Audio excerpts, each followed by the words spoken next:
نحمده ونصلي ونسلم على رسوله الکریم السلام علیکم ورحمۃ اللہ وبرکاتہ۔ میں فقیر طارق محمود القاسمی نقشبندی۔ آج کا موضوع ایک انتہائی اہمیت کا حامل موضوع ہے۔ آپ سنتے رہتے ہوں گے سوشل میڈیا پر کہ کس طریقے سے حضرت امیر معاویہ رضی اللہ تعالیٰ عنہ صحابہ اکرام کو گالیاں دی جاتی ہیں، اور کس طریقے سے یہ بدبخت لوگ مولا علی کو ایک گروہ بنا کر اور ان کو دوسرا گروہ بنا کر تو مولا علی کی سائیڈ لیتے ہوئے ان کو گالیاں دیتے ہیں۔ حالانکہ ہمارے نبی پاک صلی اللہ علیہ وآلہ وسلم نے ہمیں یہ ارشاد فرمایا ہے کہ میرے صحابہ کو گالی مت دو، کیونکہ اس کی بنیادی وجہ یہ ہے کہ آج کے دور میں 14ویں صدی میں بیٹھ کر ہمیں اس چیز کی اجازت نہیں ہے۔ اس کی بنیادی وجہ یہ ہے کہ جو لوگ ہم سے 1400 سال پہلے گزر گئے، آج جو ہم اس کو گالیاں دے رہے ہیں اور ان کو برا بھلا کہہ رہے ہیں، اس کا ہمیں فائدہ کیا ہے؟ اس کا ہمیں کوئی فائدہ نہیں ہے، ٹھیک ہے نا؟ اور دوسری بات یہ ہے کہ جب ہم یہ گالیاں دیتے ہیں تو معاشرے میں ایک افتراق پھیلتا ہے، اور اس کی وجہ سے پھر معاشرے میں ایک بدامنی پھیلتی ہے۔ دوسری بات یہ کہ وہ صحابہ اکرام ہیں، کیونکہ نبی علیہ السلام نے ان کی صحابیت سے انکار نہیں کیا۔ بہرحال اس مسئلے کو میں آج قرآن سے ثابت کروں گا انشاءاللہ۔ پہلے بھی میں اس پر گفتگو کر چکا ہوں، لیکن آج میں ایک اور انداز میں آ رہا ہوں۔ وہ یہ انداز ہے جی کہ دیکھیں کہ آپ مجھے قرآن سے اور حدیث شریف سے ایک آیت نکال کر دکھا دیں، اور حدیث سے مجھے ایک حدیث شریف نکال کر دکھا دیں جس میں لکھا ہوا ہو کہ 1400 سال گزرنے کے بعد آنے والی امت نے اگر مولا علی کا سائیڈ نہیں لی اور اگر کہ امیر معاویہ کو گالیاں نہ دیں اور ان کے خلاف بکواسیات نہ کی تو ان سے اللہ پوچھے گا۔ اب بات یہ ہے کہ ہم یہ جانتے ہیں کہ مولا علی حق پر ہے، بس ہمارے لیے اتنا کافی ہے۔ امام ربانی مجدد الف الثانی فرماتے ہیں کہ اللہ تعالیٰ نے ہمارے ہاتھوں کو ان کے پاکیزہ خون سے محفوظ رکھا، تو ہمیں چاہیے ہم اپنی زبانوں کو بھی ان پاکیزہ ہستیوں کی عزت کے حوالے سے محفوظ رکھیں اور کوئی بکواسیات نہ کریں۔ اچھا، اب میں آپ کو بتاتا ہوں کہ میرا چیلنج ہے ان تمام لوگوں کو، انجینئر مرزا کو بھی اور جتنے اس کے چیلے چانٹے ہیں ان سب کو، کہ مجھے ایک آیت حدیث نکال کر دکھائیں جہاں پر یہ لکھا ہو کہ اللہ تعالیٰ امیر معاویہ کے حوالے سے ہم سے پوچھیں گے، اور اگر ہم نے کوئی ان کو گالیاں مالیاں نہ دی ہوئی، گالیاں وغیرہ سے نہ نوازا، تو ہمیں اللہ تعالیٰ دوزخ میں ڈال دیں گے۔ یہ سب جھوٹ اور بکواس ہے، ہمارے اوپر ان کا ادب واجب ہے۔ اچھا، اب سب سے پہلے میں لے کر آتا ہوں سورۃ الطور، ٹھیک ہے جی، سورہ طور کہہ دیا، سورہ فاطر آیت نمبر ہے 18، ٹھیک ہے جی۔ اعوذ باللہ من الشیطان الرجیم، میں اس کا ترجمہ پیش کر رہا ہوں جی، آیت نمبر 18 کا۔ اور کوئی بوجھ اٹھانے والی جان دوسرے کا بوجھ نہ اٹھائے گی، اور اگر کوئی بوجھ والی جان اپنے بوجھ کی طرف کسی کو بلائے گی تو اس کے بوجھ میں سے کچھ بھی نہیں اٹھایا جائے گا، اگرچہ قریبی رشتہ دار ہو۔ اے نبی کریم صلی اللہ علیہ وآلہ وسلم، تم انہی لوگوں کو ڈراتے ہو جو بغیر دیکھے اپنے رب سے ڈرتے ہیں اور نماز قائم رکھتے ہیں، اور جس نے پاکیزگی اختیار کی تو بے شک اس نے اپنی ذات کے لیے ہی پاکیزگی اختیار کی، اور اللہ ہی کی طرف پھرنا ہے۔ اب دیکھیں اس آیت کے اندر صاف بتایا جا رہا ہے کہ اگر آپ کا کوئی رشتہ دار بھی ہے تو وہ بھی آپ کا بوجھ نہیں اٹھائے گا، ٹھیک ہے نا؟ اللہ تعالیٰ کا یہ قانون ہے کہ کسی کی برائی کو دوسرے پر نہیں ڈالتے۔ اس کی وجہ یہ کہ یہاں پر اللہ کا عدل ہے، اور عدل اس بات کا تقاضا کرتا ہے کہ جو مجرم ہے اس کو اس کے گناہ کی سزا دی جائے، اور جو مجرم نہیں ہے اس کو اس کی سزا نہ دی جائے۔ نمبر 2، دوسری بات ہے کہ یہ ڈیسائیڈ کون کرے گا کہ کون مجرم ہے اور کون نہیں؟ یہ ڈیسائیڈ بھی اللہ کریم کریں گے کہ کون مجرم ہے اور کون نہیں، یہ بھی اللہ تعالیٰ نے ڈیسائیڈ کرنا ہے۔ اور جہاں تک صحابہ اکرام کی بات ہے تو سورہ حدید کی آیت نمبر 10 میں کئی مرتبہ پڑھ چکا ہوں، کہ جس کے اندر جو ہے تو اللہ کریم نے اس کے اندر یہ بتایا تھا کہ جنہوں نے فتح مکہ سے پہلے جن لوگوں نے جہاد کیا فتح مکہ سے پہلے، اور جنہوں نے صدقہ کیا وہ ان کے برابر نہیں ہے جنہوں نے فتح مکہ کے بعد کیا، اور سب کے ساتھ اللہ تعالیٰ نے ایک اچھے جزا کا وعدہ کیا، اور اللہ تعالیٰ جانتے ہیں ان کے دلوں کے اندر جو چیز ہے اس سے اللہ تعالیٰ آگاہ ہے کہ وہ کیا کرتے تھے اور کیا سوچتے تھے۔ یہ سورۃ الحدید آیت نمبر 10 ہے، صحابہ کرام کے بارے میں نازل ہوئی، جو اس سے پہلے تھے اور جو اس کے بعد جنہوں نے کہ یہ سب کچھ کیا۔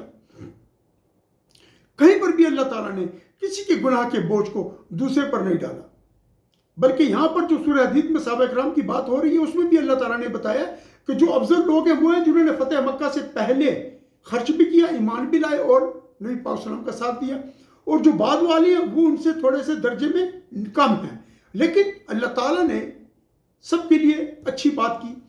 اب یہاں پر جو چیز ہے نا وہ یہ ہے کہ کوئی رشتہ دار بھی آپ کا بوجھ نہیں اٹھائے گا، اور پھر اللہ تعالیٰ نے کہ فرمایا آگے کہ آپ تو اسی کو ڈرا سکتے ہیں نا جو ڈرے اور جو نہ ڈرے اور نفس کا تزکیہ نہ کرے تو وہ تو اس کے اوپر اس کا وبال ہے، اور جب اللہ کے پاس جائیں گے تو پتہ لگ جائے گا۔ ابھی انجینئر محمد علی مرزا اور جتنے لوگ ہیں وہ گالیاں دیتی ہیں، روافض ہیں جو ان صحابہ کو، عمر فاروق صاحب کو، ابوبکر صدیق صاحب کو گالیاں دیتے ہیں، ان کے درجے نیچے گراتے ہیں۔ آپ مجھے بتائیں کہ کس مقام پر جا کر یہ بات کر رہے ہیں، جبکہ وہاں پر کیا ہے، ان کے نفس و نفوس میں تزکیہ نہیں ہے، ان کو اللہ کا ڈر نہیں ہے، نبی علیہ السلام کی واضح جو احادیث ہے ان کو جھٹلایا ہوا ہے، واضح آیات کو جھٹلایا ہوا ہے۔ اب یہ آپ کی سمجھ میں آ گیا نا، یہ آیت میں نے بتا دی کہ کوئی کسی کا بوجھ نہیں اٹھائے گا، ہم سے امیر معاویہ کے بارے میں نہیں پوچھا جائے گا، نہ مولا علی کے بارے میں پوچھا جائے گا، نہ ان صحابہ کے بارے میں جو کام ہوئے وہ ہم سے نہیں پوچھے جائیں گے۔ یہ آیت بتا رہی ہے، اور کہتی ہے رشتہ دار بوجھ نہیں اٹھائیں گے، اور ہم میں سے کوئی بھی رشتہ دار نہیں ہے۔ امیر معاویہ صاحب ہو گئے، مولا علی صاحب ہو گئے، ان کے اندر کون ایسا ہے کہ جو ان روافض میں ان کا رشتہ دار ہے؟ اور انجینئر محمد علی مرزا یہ تو منگولی ہے، اپنے آپ کو منگولی کہتا ہے۔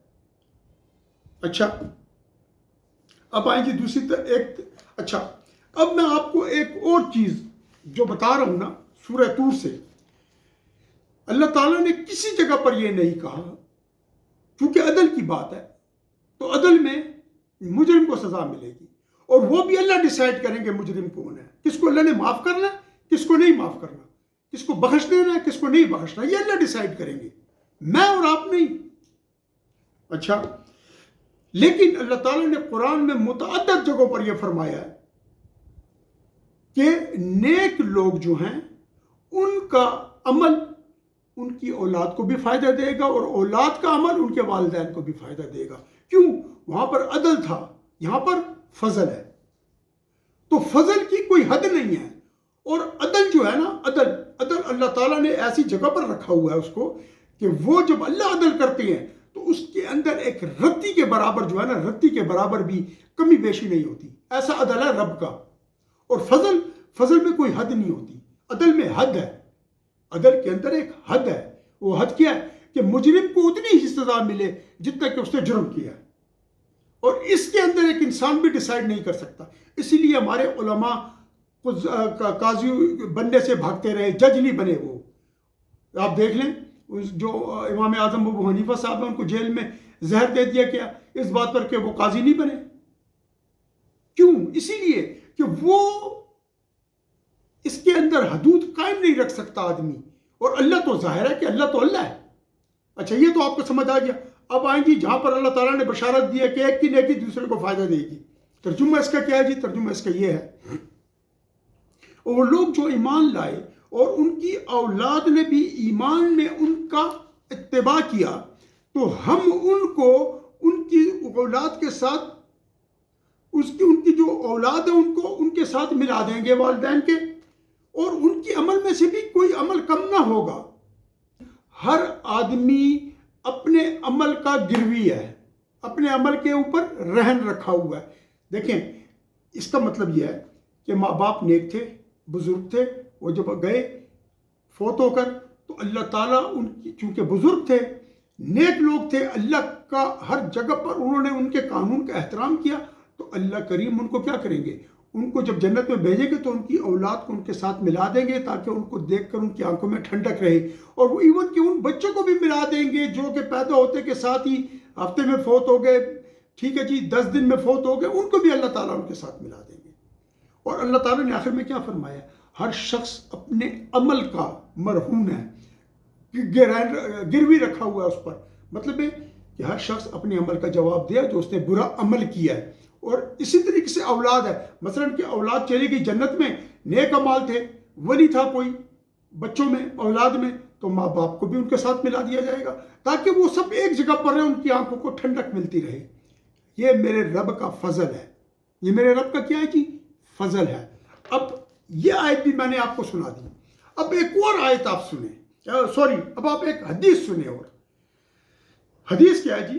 حضرت نبی پاک صلی اللہ علیہ وآلہ وسلم نے ارشاد فرمایا، اور اس کو سہل بن سعد سعدی رضی اللہ تعالیٰ نے بیان کیا کہ نبی کریم صلی اللہ علیہ وسلم نے فرمایا، جنت میں میری امت کے 70,000 یا 7 لاکھ، راوی کو تعداد میں تھوڑا سا شک تھا، آدمی اس طرح داخل ہوں گے کہ بعض کو بعض پکڑے ہوئے ہوں گے، اور اس طرح ان میں کے اگلے پچھلے سب جنت میں داخل ہو جائیں گے، اور ان کے چہرے 14ویں رات کے چاند کی طرح روشن ہوں گے. اور یہ وہ لوگ ہیں کہ جو بغیر حساب کتاب کے جائیں گے. اور ایک روایت میں آتا ہے کہ 70,000 بغیر حساب کتاب جنت میں جائیں گے، اور ہر 1000 کے ساتھ 70,000 ہوں گے. یہ کون لوگ ہیں؟ وہ جو 70,000 اوریجنل ہے نا، ان میں ہر 1000 والے بھی 70,000 کو لے کر جائیں گے بغیر حساب کتاب کے. یعنی اللہ کا فضل عام ہے. تو پھر کس بات کی گالیاں ہیں امیر معاویہ کو، عمر بن العاص کو؟ کس بات کی گالیاں دی جا رہی ہیں؟ اور یہ ہوتا کون ہے انجینئر حساب کتاب لینے والا ان اصحابہ اکرام رضوان اللہ تعالیٰ علیہ مجمعین کا؟ یہ ہوتا کون ہے ان کے درجات میں کمی بیشی کرنے والا؟